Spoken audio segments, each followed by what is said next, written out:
let's dive into the wild, chaotic, and ultimately tragic rise and fall of Johny Bigg Rigg Hendricks. A man who, for a hot second, looked like the next king of the welterweights, only to be robbed blind by MMA's cruelest mistress, the judges.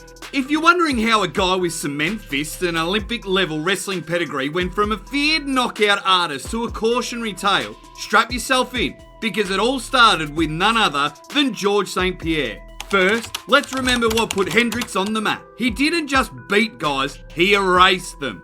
John Fitch, gone in 12 seconds.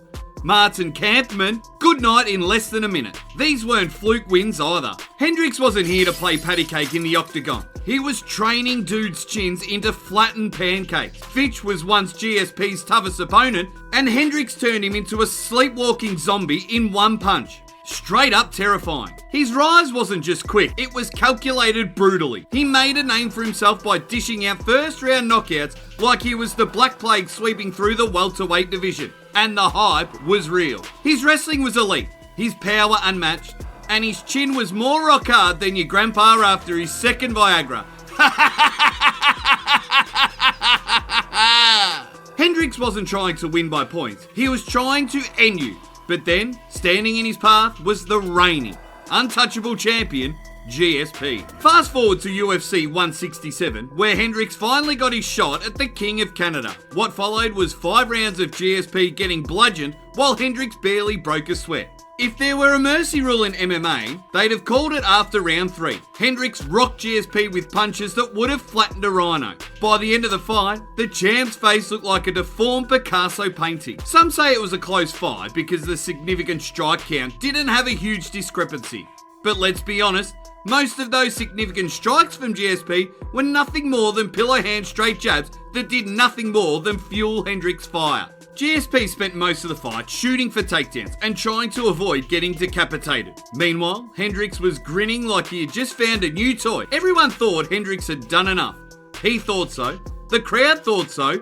GSP's face definitely thought so. But when the scorecards were read, the judges did what judges often do. They completely ignored reality. GSP got the decision, Hendricks got robbed. That's not hyperbole, folks. Hendricks gave GSP the worst beating of his life, and somehow the belt stayed around GSP's waist. It wasn't just a robbery, it was grand larceny in broad daylight. Now, a robbery like that doesn't just take a toll on your career, it messes with your head. Imagine doing everything right, delivering a career-defining performance, and getting told you didn't win. Hendricks should have walked out of that arena with gold around his waist. But instead, he left with nothing but bruised knuckles and a deal worse than the people buying discounted tickets for the Titanic. But honestly, after that disaster of a decision, Hendricks did get his hands on UFC gold after beating Robbie Lawler to claim the vacant title. But by then, something had shifted. Whether it was the psychological toll of GSP robbery or the relentless grind of making 170 pounds.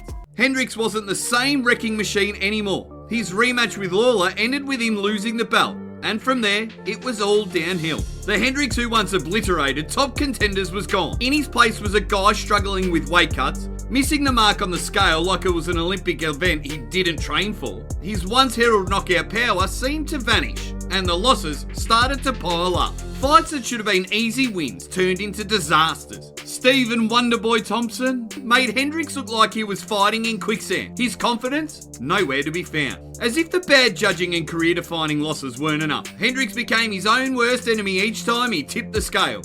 He missed weight not once, not twice, but 3 times. The guy who once stalked the welterweight division like a beast suddenly couldn't even show up in the right weight class. He was training himself to hit 170 pounds. Looking like death warmed over, and his performances showed it. He might have had dynamite in his fist, but you can't knock anyone out if you don't have the energy to throw a punch. The downfall came swift and brutal. Fans who once feared Hendricks' power now pitied his struggles.